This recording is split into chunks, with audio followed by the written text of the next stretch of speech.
Welcome all of you on DS nursing classes. आज आपके लिए एक बड़ी खुशखबरी आई है सुबह सुबह। और ये जो खुशखबरी है वो राज्य में इसमें सेलेक्टेड सभी कैंडिडेट्स के लिए है जो स्टूडेंट्स इंतज़ार कर रहे थे अपने चॉइस फिलिंग पोर्टल के लिए।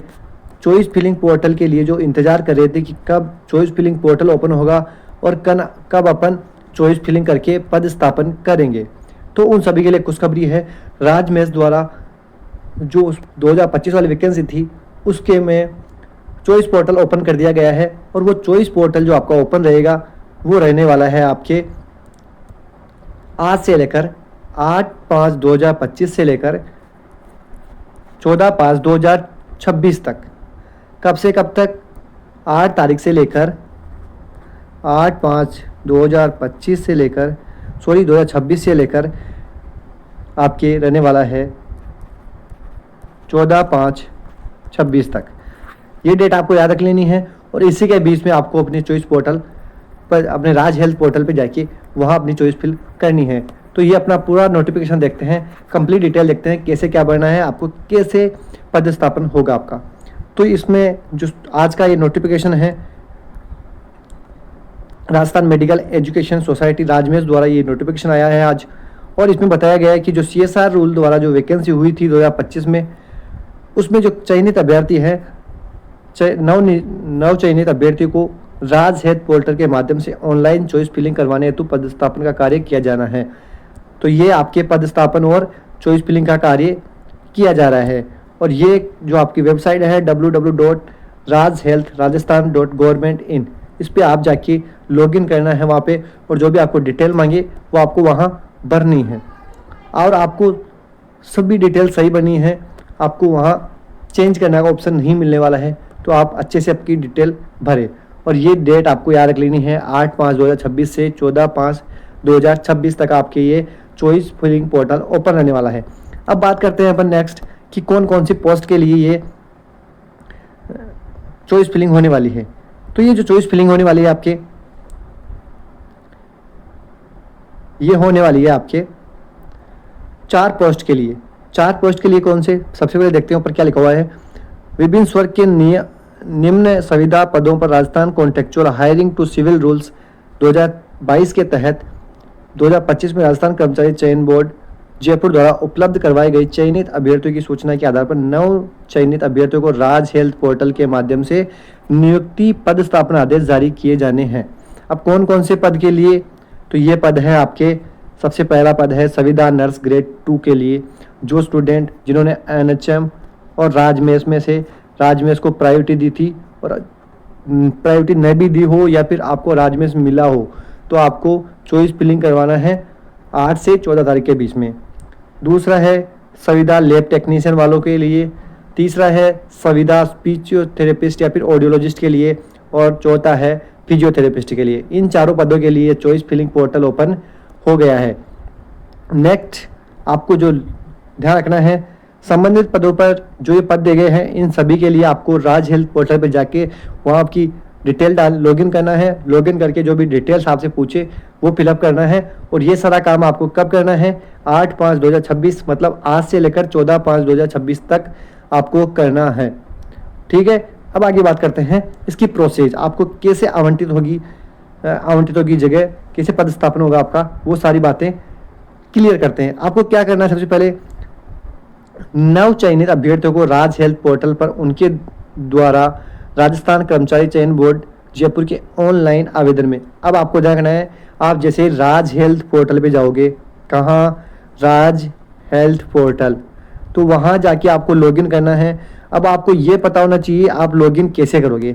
तो आपको जो वही मोबाइल नंबर वहाँ लगाने हैं जो आपके एप्लीकेशन फॉर्म में आपने लगाए थे। एग्ज़ाम के टाइम जो आपने एप्लीकेशन फॉर्म भरा था उसमें जो मोबाइल नंबर लगाए थे उन्हीं से आपका ये लॉगिन होने वाला है। तो आप उन्हीं मोबाइल नंबर को यूज करते हुए लॉगिन करना है।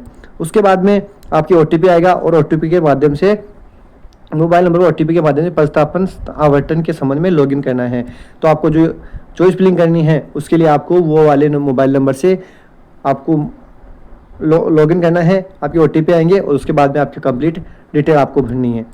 नेक्स्ट जो पॉइंट नंबर 2 है वो आपको ध्यान से पढ़ना है। लॉगिन करने के पश्चात अभ्यर्थी को व्यक्तिगत विवरण प्रदर्शित होगा। आपका जो विवरण है, आपका नाम, माता पिता का नाम, आपकी एप्लीकेशन आईडी, वो सारे आपको देखने को मिलेंगे और जिनमें कोई परिवर्तन नहीं किया जा सकता, मतलब आप उनमें कोई चेंज नहीं कर सकते, वो वैसे रहने वाले हैं, वो ऑटोफिल आने वाले हैं आगे से। जिनके उपरांत आप उसके बाद में आपको क्या है, उपरांत जिलावार संस्थान हेतु विकल्प चयन का प्रारूप प्रारंभ होगा। उसके बाद में आपको जो जिलावार संस्थान है उनमें आपको चयन करना है विकल्प का। आगे अभ्यर्थी को राज हेल्थ पोर्टल पर पति या पत्नी, ये पॉइंट समझ रहे हैं, जो मैरिड है और जिनके हस्बैंड या वाइफ पहले से ही राजस्थान में गवर्नमेंट सर्विस में है। अब कौन कौन सी, चिकित्सा शिक्षा विभाग में हो, राजमेश्वर राष्ट्रीय स्वास्थ्य मिशन में नियमित, Rajasthan contractual hiring to civil post rule 2022 के तहत सेवा में होना, या फिर राजस्थान कर्मचारी चयन बोर्ड जयपुर की विभाग से संबंधित वर्तमान किसी नियमित या Rajasthan contractual hiring post civil rule 2022 भर्ती में चयन होने की स्थिति में आपको क्या करना है, ये सारी पुष्टि कौन करेगा, आपके अधिकारी करेगा। और आपको अगर ये इंफॉर्मेशन गलत पाई जाती है तो आपको आपका पदस्थापन निरस्त कर दिया जाएगा। तो आप ऐसी गलती नहीं करनी है आपको। अगर आपका कोई पति या पत्नी जो भी है आपकी, वो राजस्थान में पहले से ही सर्विस में है, तो उसके आधार पे आपको ये करना है। अगला है शहीद परिवार के आश्रित को संबंधित जिला सैनिक कल्याण अधिकारी द्वारा नियमानुसार जारी किया गया है, इस आशय का प्रमाण पत्र अपलोड करना होगा। तो ये शहीद परिवार वालों के लिए हुआ। अगला है रिक्तियों के अनुसार उपलब्ध विकल्पों में अपनी इच्छा अनुसार कितने भी विकल्प चुनने की स्वतंत्रता दी जाती है, आप कितने भी विकल्प चुन सकते हो। इसके बाद में दिया गया है 7 ही विकल्प कम चुनने तथा एक भी विकल्प, अगर कोई स्टूडेंट ऐसा है जिसने कम विकल्प चुने हैं या फिर एक भी विकल्प नहीं चुना है, तो राज हेल्थ पोर्टल के अनुरूप पदस्थापन किया जा सकेगा। तो वो खुद रेंडमली आपको कोई भी किसी भी जगह पे आपका पदस्थापन कर सकते हैं। अगर आप कम चुनते हो, वहाँ सीटें खाली नहीं होती है, या फिर आप चुनते ही नहीं हो कोई विकल्प, तो उस कंडीशन में आप राज हेल्थ पोर्टल जो ऑनलाइन सिस्टम है उसी के आधार पे आपको आवंटित किया जाएगा।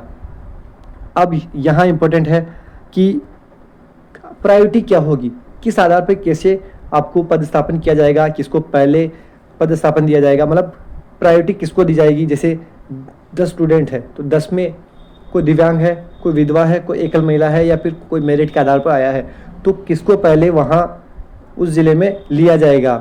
तो सबसे पहले मान लो एक ही सीट है किसी जगह पे, तो वहाँ सबसे पहले आप वहाँ लिया जाएगा दिव्यांग को।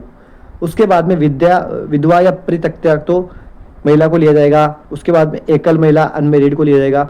उसके बाद में भूतपूर्व जो सैनिक है उसको प्रायोरिटी दी जाएगी।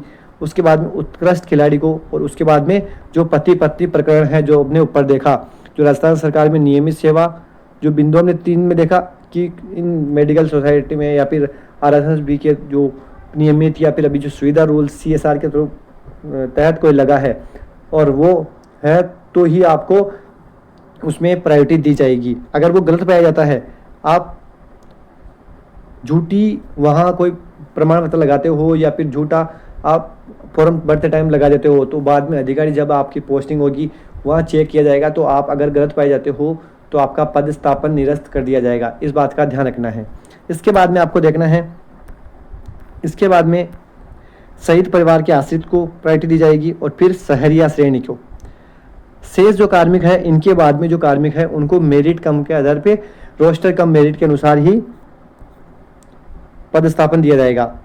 अगला पॉइंट है अभ्यर्थी को TSP और नॉन TSP के अनुसार अपने अपने जिले विकल्प दिए जाएंगे। ठीक है।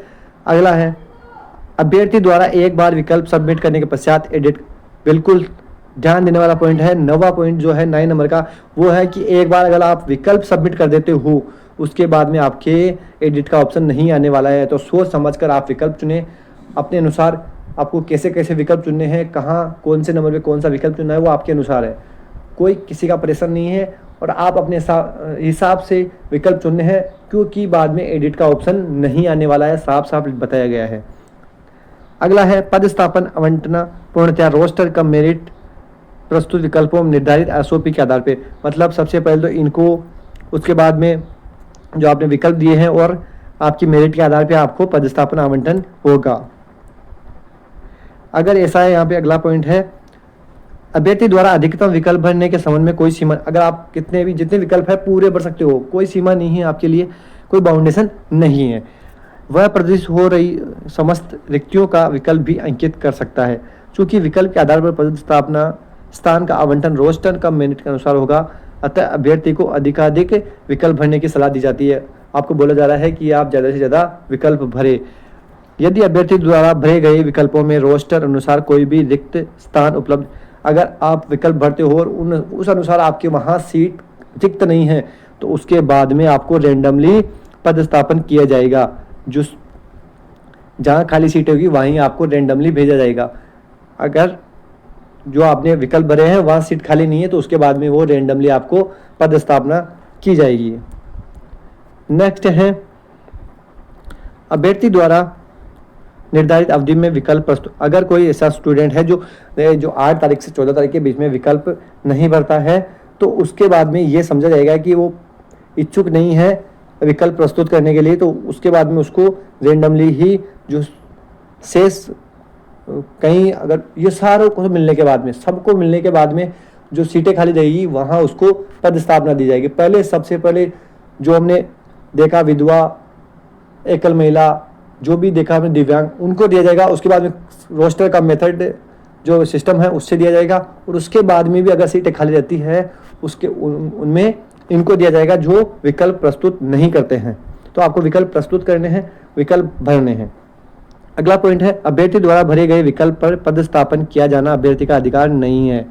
अगर अभ्यर्थी ये चाहता है कि मैं जो विकल्प भर रहा हूँ वहीं मेरे को पदस्थापन मिले, तो ये कोई अधिकार नहीं है, ऐसा इन्होंने साफ बताया है।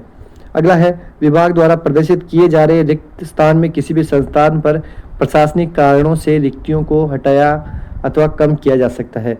अगर आप विकल्प भर रहे हो, आपने देखा कि वहाँ इतनी सीटें हैं, लेकिन ऐसा भी हो सकता है कि वहाँ सीटें कम कर दी जाए या फिर वहाँ हटा दी जाए, तो ऐसा नहीं है कि आप भरे वहीं आपको सीट मिले।